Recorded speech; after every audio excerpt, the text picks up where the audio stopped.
A 76-year-old woman once sat across from me and said something I will never forget. She said, "Doctor, I don't understand what's happening to me. I'm taking all my medications exactly the way they told me to. So why do I feel worse?"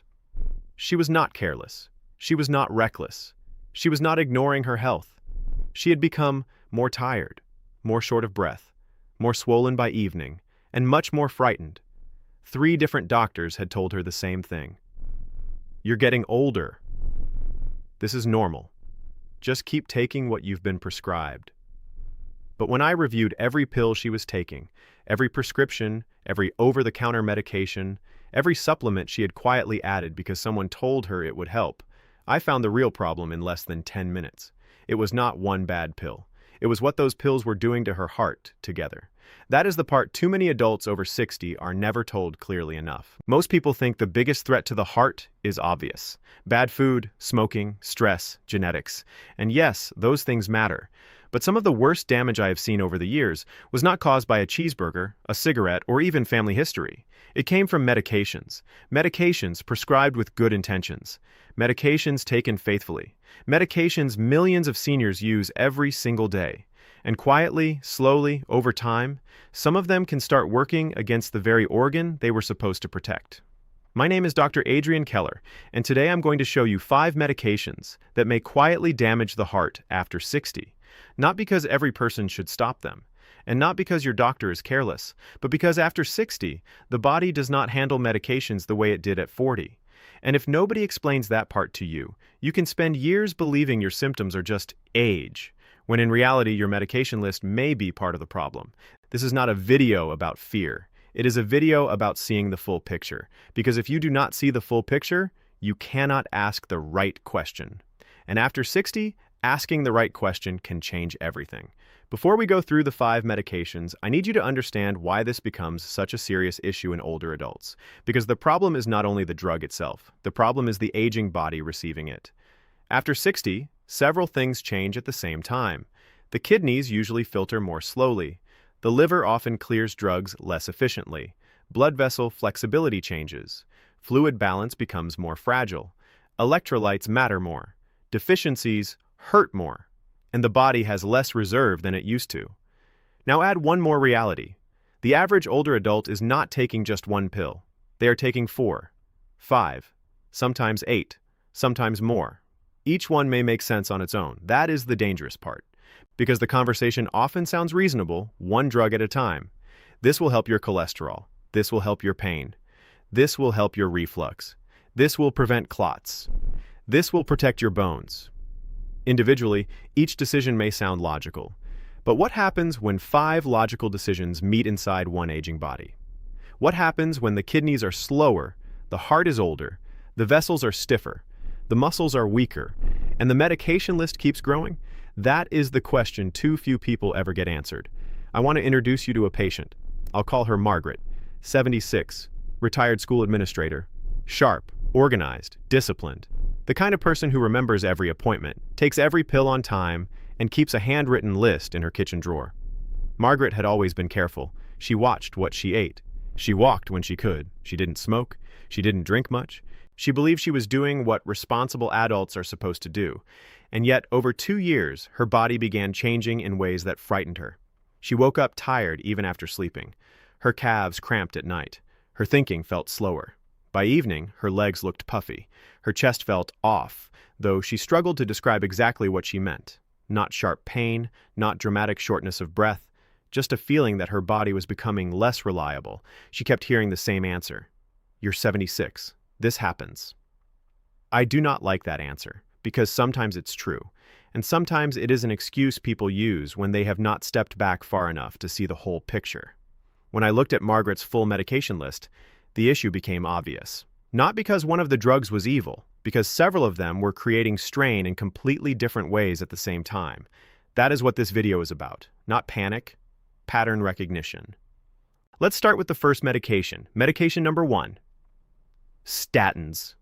Statins are one of the most commonly prescribed drug classes in the world. Atorvastatin, rosuvastatin, simvastatin. If you are over 60, there is a very good chance you or someone you love is taking one right now. Now let me be very clear. Statins can absolutely save lives. For many people with established cardiovascular disease, high-risk cholesterol patterns, prior cardiac events, or strong risk factors, statins are not the enemy. I have recommended them many times. So this is not one of those irresponsible conversations where someone tells you to throw away a useful medication because they watched one dramatic video online. That is not what this is. This is about the hidden trade-off. Because statins do not only lower cholesterol, they also affect a biochemical pathway involved in the body's production of coenzyme Q10, CoQ10. And that matters more than most people realize. Why? Because CoQ10 is deeply involved in energy production inside cells, and the heart is one of the most energy-hungry organs in the entire body. It does not get a break. It does not clock out. It works every second of your life. So when something interferes with the machinery that helps cells produce energy efficiently, the effects may not show up as fireworks. They may show up as something much quieter, fatigue that feels deeper than it should, muscle weakness that makes walking harder, a strange loss of physical resilience, mental fog, a feeling that your body has less power than it used to. Many older adults describe this in vague language. I just don't feel like myself. I get tired too easily. My legs feel weaker. My energy never fully comes back. And because those are common phrases in older adulthood, they are easy to dismiss. But easy to dismiss does not mean harmless. Margaret had been on a high-dose statin for years. No one had ever stepped back and asked whether the exhaustion she was living with might have more than one cause. No one had ever connected her heart symptoms, her muscle weakness, and her general decline in energy to the possibility that her body might be paying a hidden price. Now again, this does not mean statins are bad. It means this is the question you should ask. Could this medication be contributing to fatigue, muscle weakness, or low energy in me? And should we discuss CoQ10 or a dose review? That is a smart question. Not, should I stop it tonight? That is not smart. The right conversation is not rebellion. It is refinement. That is the difference between internet panic and adult medicine. Medication number 2, NSAIDs. This is where many people get surprised, because NSAIDs do not look like heart medications. Ibuprofen, naproxen, diclofenac. To many people, these are just pain pills. Back pain, knee pain, shoulder pain, arthritis pain, headache. Normal things, common things, ordinary things. And that is exactly why this category is so dangerous. Because millions of older adults use these medications casually and repeatedly without ever thinking of them as part of their cardiovascular picture. But the heart absolutely notices them. NSAIDs can raise blood pressure. They can affect fluid balance. They can reduce the body's natural vascular protection. They can increase strain on the kidneys. And when kidneys struggle, the heart often ends up paying part of that price too. Here is the trap. A person has joint pain. They take ibuprofen daily because it helps them get through the day. That sounds harmless. But if they are older, already on blood pressure medication, maybe a little prone to swelling, maybe a little less stable in kidney function than they were 20 years ago, then what felt like a simple pain solution may quietly be adding cardiac stress. And the body rarely announces this dramatically at first. Instead, it does it quietly. A little more swelling, a few more blood pressure spikes, a little more shortness of breath, a little more fluid retention, a little more strain. Margaret was taking pain medication far more often than anyone realized. Not because she was careless, because it was over-the-counter. And over-the-counter has a psychological effect. People think, if I can buy it easily, it must be harmless. That is one of the most expensive assumptions older adults make. If you are over 60 and regularly using NSAIDs, here's the question you should ask. Could this be raising my blood pressure, worsening swelling, or quietly stressing my heart and kidneys? That question matters. And then the next one, is there a safer, long-term pain strategy for me? Not because pain should be ignored, but because the price of pain relief should not quietly become cardiovascular decline. Medication number 3, proton pump inhibitors, PPIs. Now we move into a category that almost nobody thinks of as a heart issue. Omeprazole, pantoprazole, lansoprazole. These drugs are everywhere. People take them for reflux, heartburn, stomach irritation, or simply because they started them years ago, and no one ever revisited whether they still needed them. This is one of the quietest patterns in medicine. A drug that was meant for short or moderate use becomes part of a person's daily life for years. And over time, the body starts paying costs that nobody connects back to the original pill. PPIs reduce stomach acid. That is the point. But stomach acid is not just an inconvenience generator. It also plays an important role in absorbing certain nutrients properly. And when older adults stay on PPIs long term, two deficiencies become especially important: vitamin B12 and magnesium. Why do these matter for the heart? Because B12 deficiency can contribute to fatigue, cognitive slowing, nerve symptoms, and a general decline in vitality. Magnesium matters for muscle function, nerve function, and electrical stability in the body, including the heart. If magnesium runs too low, the consequences may show up as muscle cramps, palpitations, fatigue, sleep disruption, a sense of internal instability, and sometimes rhythm-related symptoms that feel vague enough to be dismissed for far too long. Margaret had cramps, she had fatigue, she had brain fog, she had declining physical confidence. Again, none of these symptoms screamed one obvious diagnosis. That is how real life works. Symptoms rarely arrive in a perfect textbook package. They drift in slowly, they overlap, they blur, they get labeled aging, and unless someone checks the deeper picture, the person keeps declining while everyone tells them this is simply what being older feels like. If you have been taking a PPI for a long time, the right question is not, are these stomach pills evil? The right question is, should my B12 and magnesium be checked? And do I still need to be on this medication at this dose long term? That question alone could protect a lot of people from years of unnecessary decline. Medication number 4, warfarin. Warfarin is a serious medication used for serious reasons. It helps prevent dangerous clots. For some people, it is absolutely appropriate. And I want to say that before anything else, because when people hear caution, they sometimes mishear condemnation. This is not condemnation. It is context. Warfarin changes the body's clotting system by interfering with vitamin K pathways. That is part of how it protects against dangerous clotting. But the problem is that this interference does not happen in a vacuum, because vitamin K is also involved in the body's handling of calcium in ways that matter far beyond clotting. And over time, one of the concerns that arises in this conversation is arterial calcification. That matters, because stiff, calcified arteries are not the same as healthy, flexible arteries. They do not handle pressure the same way. They do not age the same way. They do not support the heart the same way. So now, the older adult is stuck in a classic medical tension. We need protection from clotting, but we also need to think about long-term vascular consequences and whether this is still the best option available in a modern medication landscape. That is why the key question is not, should I stop warfarin? Absolutely not. The right question is, given my age, my condition, and newer options available today, is warfarin still the best choice for me? And should my vascular risk picture be reviewed more closely? That is a sophisticated question, and sophisticated questions create better medicine, because older adults deserve more than protocol. They deserve personalization. Medication. Number 5, calcium supplements. This one makes many people uncomfortable, because for years, calcium was presented almost automatically as a good thing for older adults, especially older women concerned about bone health. And again, this is where nuance matters. The issue is not calcium is bad. The issue is how, when, in what form, at what dose, and with what supporting nutrients it is being used. Many older adults take calcium supplements assuming they are helping their bones and doing something unquestionably wise. But the body is not a simple bucket. You do not just pour in calcium and trust that it always goes exactly where you want it to go. The body needs context. Vitamin D status matters. Vitamin K2 matters. Dietary pattern matters.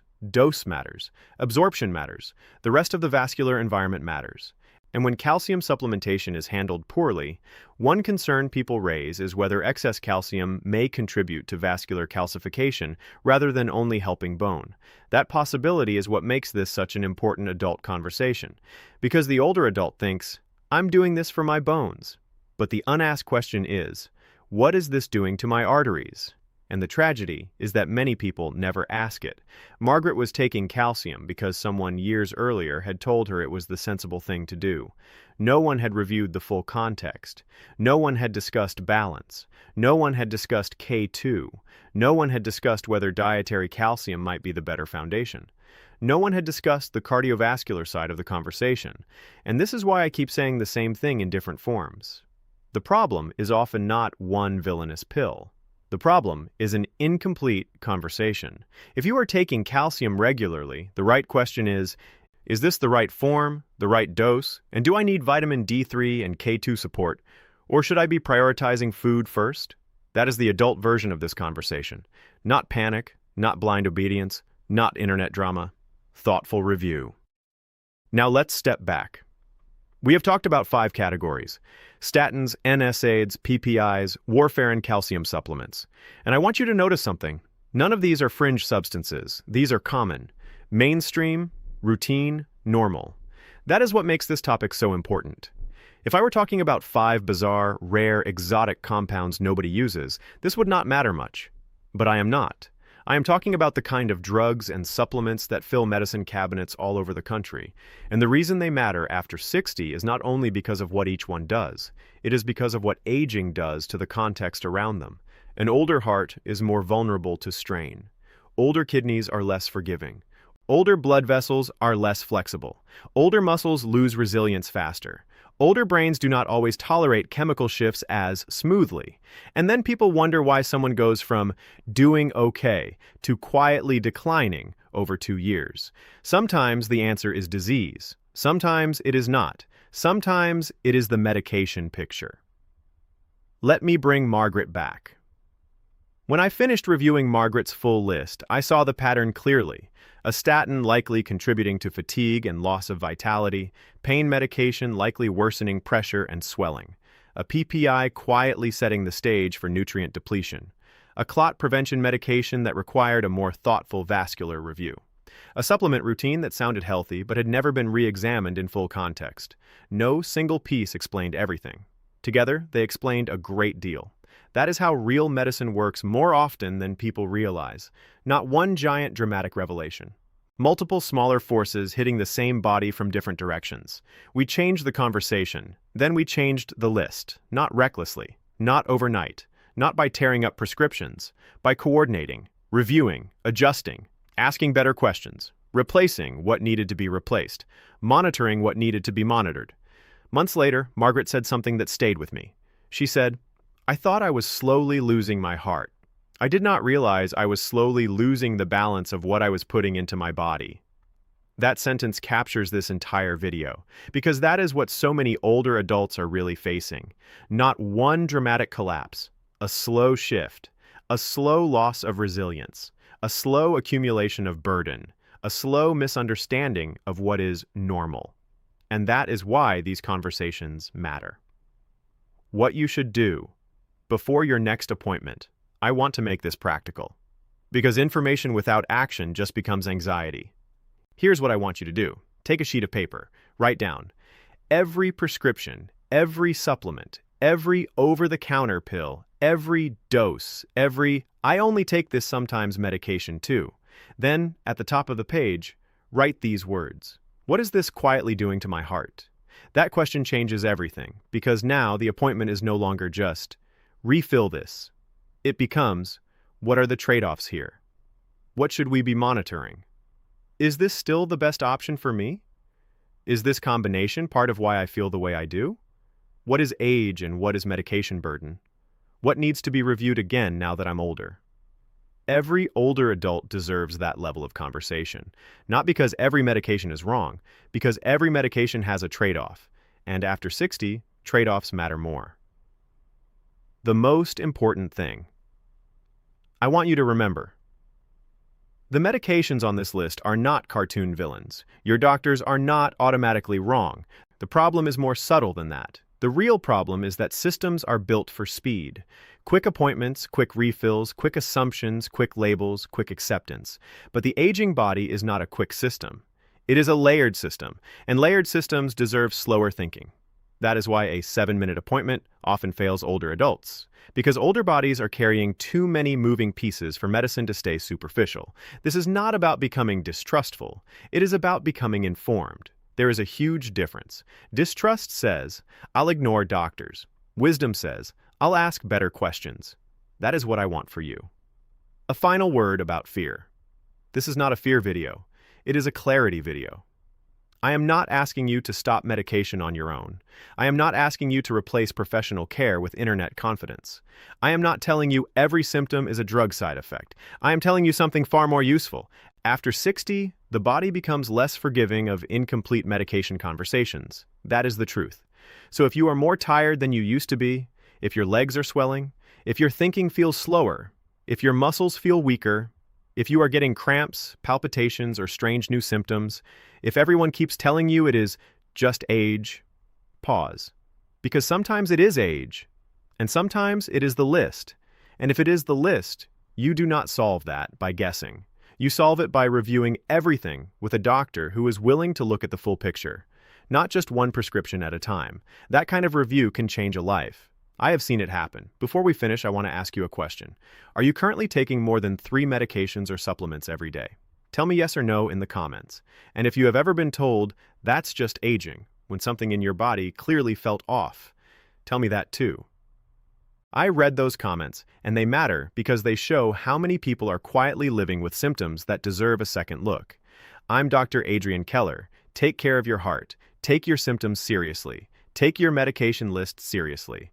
And never assume that common means harmless. This video is for educational purposes only and does not replace medical advice. Always speak with your doctor or specialist before making any change to medications, supplements, or treatment plans.